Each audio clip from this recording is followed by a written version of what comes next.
Autodesk CFD is actually very beneficial for architecture for a number of different users, but mainly it's for wind flow and for thermal simulations.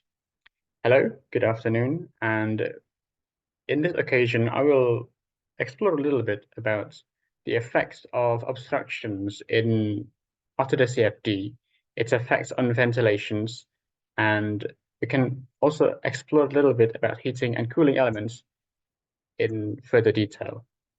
Now, Autodesk CFD is oftentimes limited by the experience of the user and the complexity of the model, which is not always telling of the accuracy or the capability of the software based on just the simulation itself on how you may handle it. Like, for example, you can make the simulation as complicated as possible, but all depends on the amount of time it takes to simulate one case, and then also the capacity of the device. Sometimes even with the simulation using Revit models, it may become overwhelmingly difficult to process, but also especially difficult for surface wraps, which I don't usually go into, but we'll explore a little bit about this. Now, this model is actually one of my research in collaboration with one of my professors, but we'll use it for this demonstration.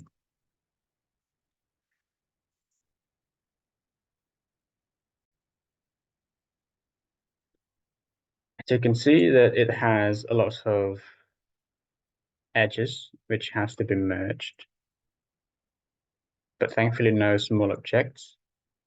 So we can hope for a smooth sailing simulation. This model is actually quite simplified, but I've added some elements to it, and I will use this model later on to simulate how internal fans work in architecture in Autodesk CFD in this case. Now, to simulate ventilation, we use external volume. We can use void fill, but this is especially beneficial if we want to use an enclosed case in which air comes in and comes out with a controlled manner, especially if you want to simulate HVAC systems within a building. But in this case, since we're still dealing with natural ventilation, we're going to use external volume to simulate a natural wind behaviors. Now, it's usually the bigger the better, but sometimes it will not always be plausible to make it bigger. You can just create it. Right, let's just get into it. You can click here, then as usual, outline it, make this into fluid air variable, set it to variable, click OK. And then if you want to simulate, now I want to show you something.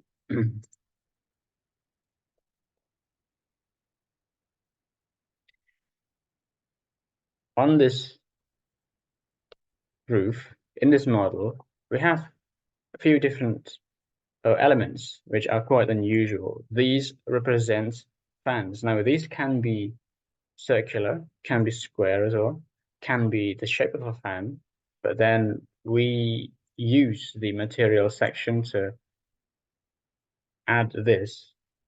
There are some different components here, but that's for later on, which is quite simple actually to simulate a rotating fan, but there are some difficulties in settings correlating with slip factors and all that. Now, for now, we're just going to do some simple simulations on how to demonstrate obstructions. So all of this, for the sake of simplicity, we're going to just edit it as solid. Now, it's all brick, but you may customize your own material. You might import your own materials, and you can manually adjust. Wait a minute.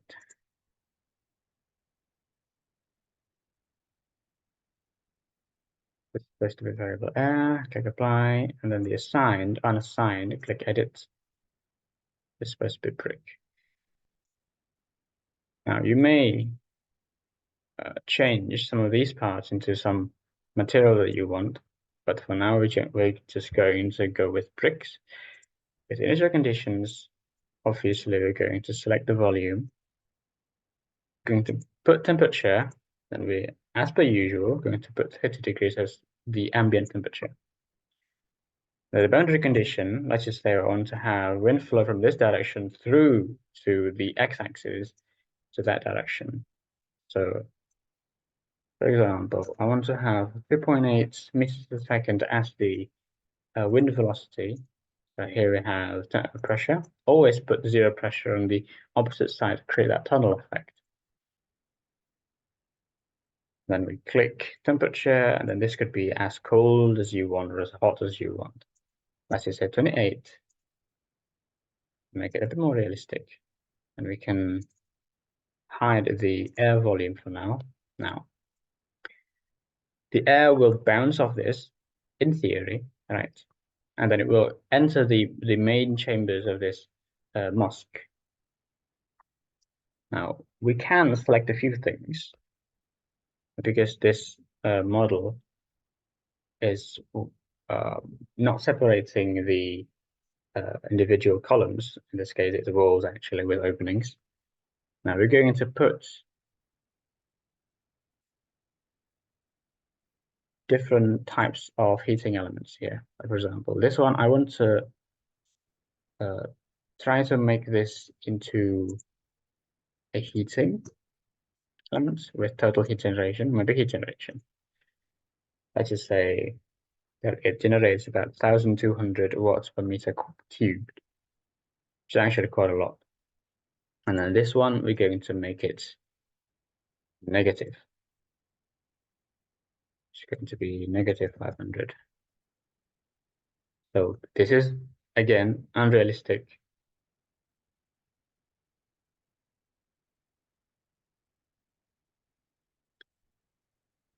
Then again, this is unrealistic for the case we're applying to, but we're going to see in a minute.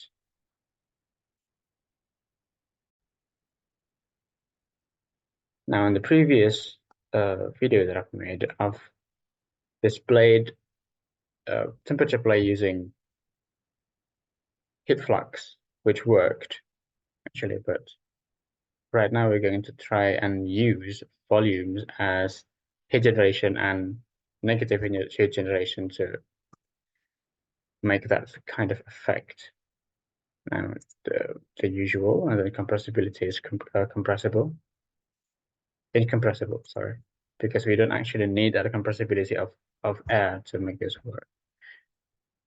Now, if it comes to stack effects, then we need the compressibility, but for now we don't have to. Then we just have maybe just for the fun of it, solar heating.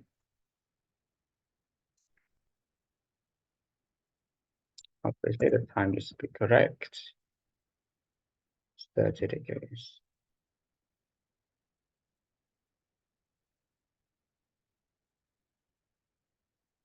We can click solve. Now, so in a minute, we're going to go to the results. Okay, now that the results are available, we just have to see them. As usual, we initially put on planes. Yep.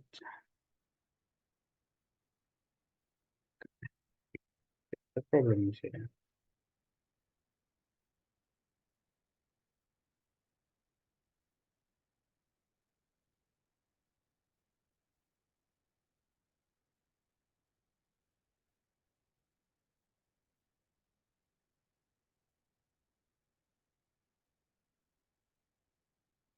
Okay. Right. Now we just have to put on velocity factor. Increase length, grid spacing, close it. Right. Given top. Yep, there you go. We can see that the wind actually deflects. So it came off from this side to the x-axis, deflected some of it offside, steered it off, but then some of the wind, portion of it comes inside, and we can see that the interplay of the wind flow actually interacts with the objects inside of the building. And even with the smaller elements, like this piece of wall column right here, is actually contributing slightly to the wind flow of the entirety of the building. We can also see that the large opening and the existence of this wall on this right side of the building does the majority of the deflection, while the left side of the building actually blocks off most of the wind because of this big wall right here. And this very small opening actually functions as a funnel to let air out instead of let air in. The majority of the air actually comes out from this side. Now, we've already seen the velocity, and let's see the temperature and how it plays. Right, so the temperature is actually not that different because you can see from the range, it's actually quite drastic. Right. Apparently, the heat generation of negative 500 watts per meter cubed is not enough to cause significant cooling effect to the air environment around them. But we can see that the heating mainly covers most of the walls that are not protected by the roof. You can see the outline of the roof right here, which protects the walls. We can see that the temperature is actually close to 35, 30, but then the rest of it is near 50, even going above 50 perhaps. Then this column right here, in which we assigned positive heat generation, actually is hotter, even though it's protected by the outline of the roof, while this one is actually cooler. But then I guess the combination of the radiation of the sun plus the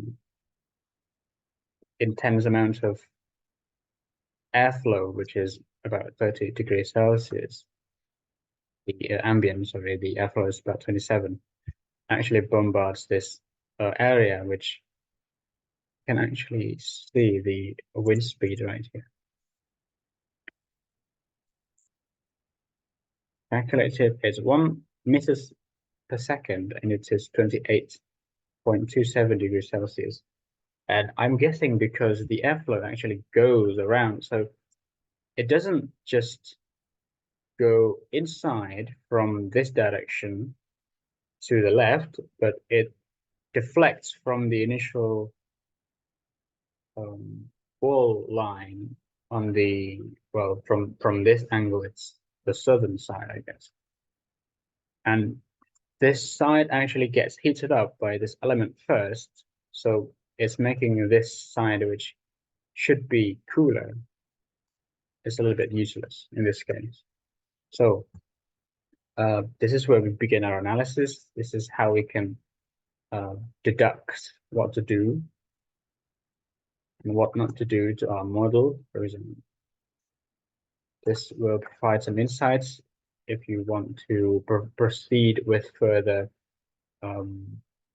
testings with different generations. I would probably increase the negative regeneration in this case to see how it could potentially react with the environment. I could probably extend the walls up to this side, for example, see how the airflow affects it, how the cooling elements might help the building, for example. But this is just a test. Then again, it's just a test that we can see how the air actually envelops the entirety of the interior of the building.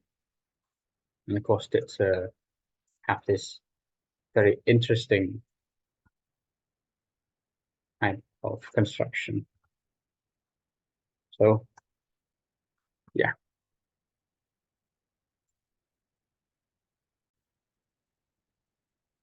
Also from this side, you can clearly see how the air actually passes through the ventilation, the top ventilation of the building through the top cavity of the roof and then pass through the building.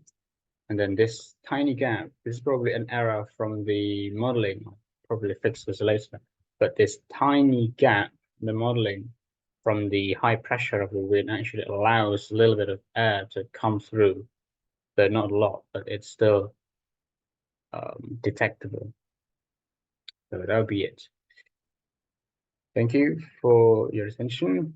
Then probably later we can experiment a little bit with how the internal fans of this design can work and how we can improve the ventilation and how the airflow of the building can be. All right, that's it. Thank you.